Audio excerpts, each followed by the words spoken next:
Welcome to my channel, Inspired Ideas. So today's card is, I swear, I want to have an introduction that I don't feel awkward doing, and I always am awkward for some reason. Okay, so today's card is, what can I do to make a difference? What keeps you up at night? What makes you cringe when you think about it? Such that every ounce of you screams no more. Where can you create purpose out of your pain? And the only reason why I laugh is because I had a moment at work where I constantly make the coffee and nobody else would make the coffee at the time, and I think I went 3 days and I was like, I'm tired of this. I'm gonna go make coffee. And then I was really loud about it. And one of my coworker friends, she was like, oh, Olivia, is everything okay? And I was like, it's fine. But she was like, that was a moment where she was like, coffee is life sometimes. Don't get me wrong, you don't need it every day, but it's always amazing, especially when you're having a moment, you know? I don't know. Just thought I'd share that because that was one of the moments where I had I'm done with this. But I mean, there's other moments. Okay, so today's soul action, that's at the end. Can you see that there? All right. Make a difference in someone's life today, big or small, because all of it makes a difference. So I'm on here today to I guess speak my personal opinion. It might be right and it might be wrong. I'm not a doctor. I'm not a scientist. But this has really been pondering me. This whole business with the ronnie business, the ronnies, we all know what the ronnies are. I just been really thinking about it because I see people with masks on, but the mask isn't covering their face. When we go into an isolation room, our mask literally has to be conformed to our face, right? But the masks that I see people outside wearing either are too big for their face, and that's the only reason for me I can't wear the N95. The N95 doesn't fit my face only because I have this bridge or the skinny part of my nose and these cheeks that are so big, if you see is oh no, they're pretty big. So when I wear the mask and I talk or anything, it goes and it creates little openings right here where everything just comes in. So when I go into the isolation rooms or for the COVID patients or tuberculosis patients, I have to wear the Air Max or a PAPR or something where there's a battery operated attached to my whole head because my face doesn't fit that mask. So in order for me to do my job right, I have to wear these things. But when I see people wearing masks, they're wearing these extra flimsy, thin ones where yes, you can breathe. But I guess I feel like when I'm helping a patient, I'm supposed to automatically assume they're infected, so I protect myself. And I know that the whole idea, what everyone's saying is you're protecting other people.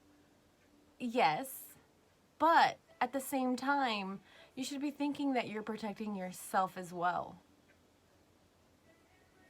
I don't think people think about that.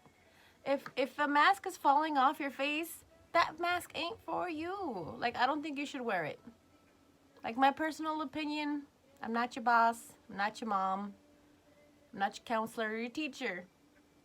But I honestly think my judgment call is don't wear that. It doesn't fit.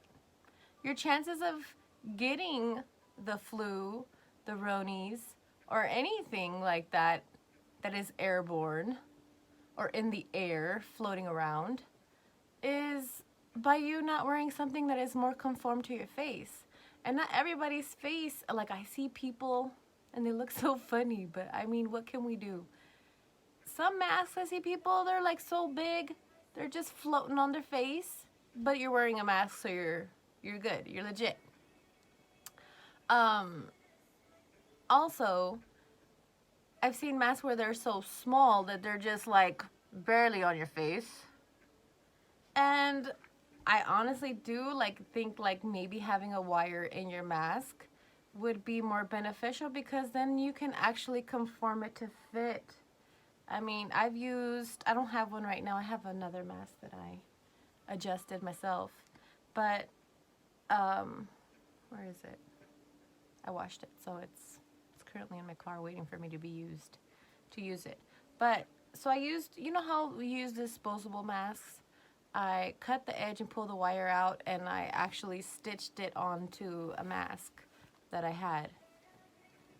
And so this is one of my masks that I made. And I was thinking about it, like, this really fits really good. Like, I think if you're gonna wear something, it has to be something that's gonna, and I also created a little opening to put like a filter through if I wanted to, I guess.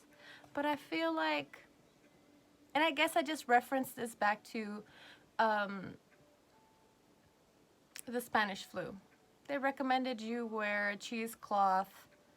I don't remember if it was 6 to 3 layers. I think I want to say 6, but I don't remember. Cheesecloth has a lot of holes, so obviously. But reflecting that, like you see pictures and people would cover their face. Why? Because, oh, if they're like, oh, someone's sick. Oh my God, cover your face. Like, they would cover their face because they didn't want to get sick. Not knowing if they were sick or not, but the chances of you getting sick are a lot less if you're covering your face. And this is as crazy as it sounds, but just like if you're wearing a condom, you know, you're doing that to protect yourself, yeah, and to protect others. First is for you because you're like, oh shit, right? And the second is like, okay, whatever with the other person sometimes, I guess. I don't know, I'm assuming. Or somebody's telling you to put something on. This is exactly the same thing. Like, it needs to actually fit your face. Let me just put this one on real quick so you can see what I'm talking about.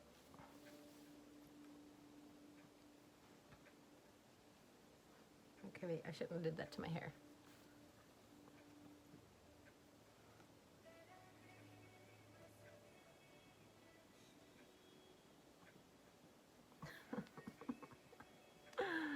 I'm cracking myself up because I feel like I'm taking forever, but whatever.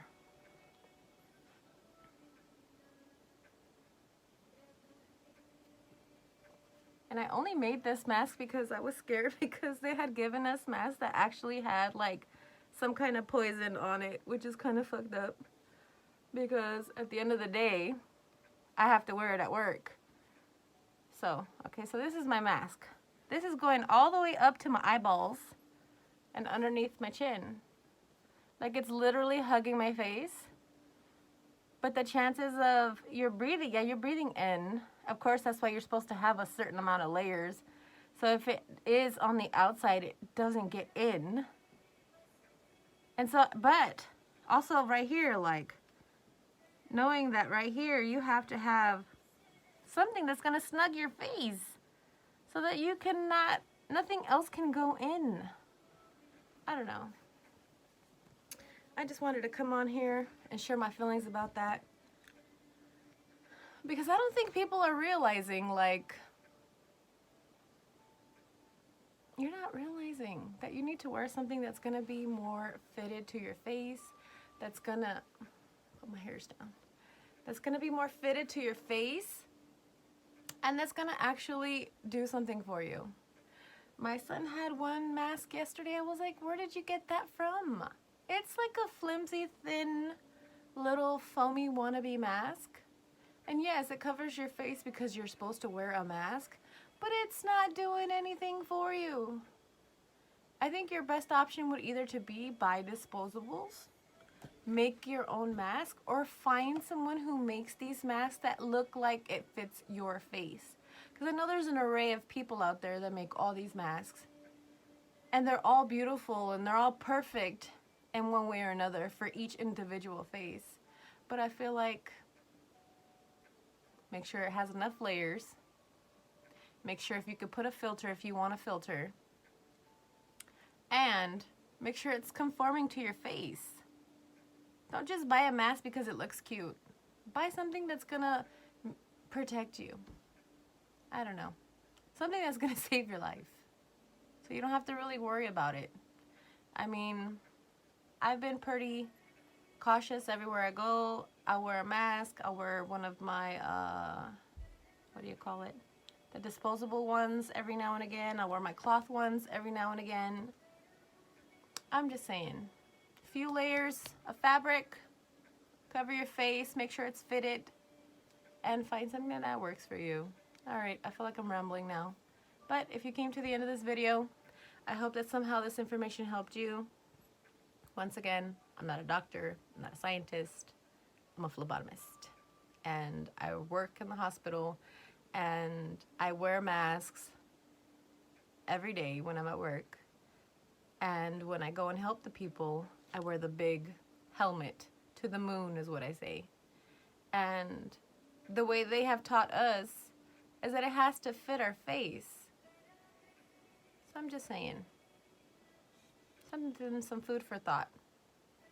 I don't know, and I always think about the pictures that are from like the era of the Spanish flu.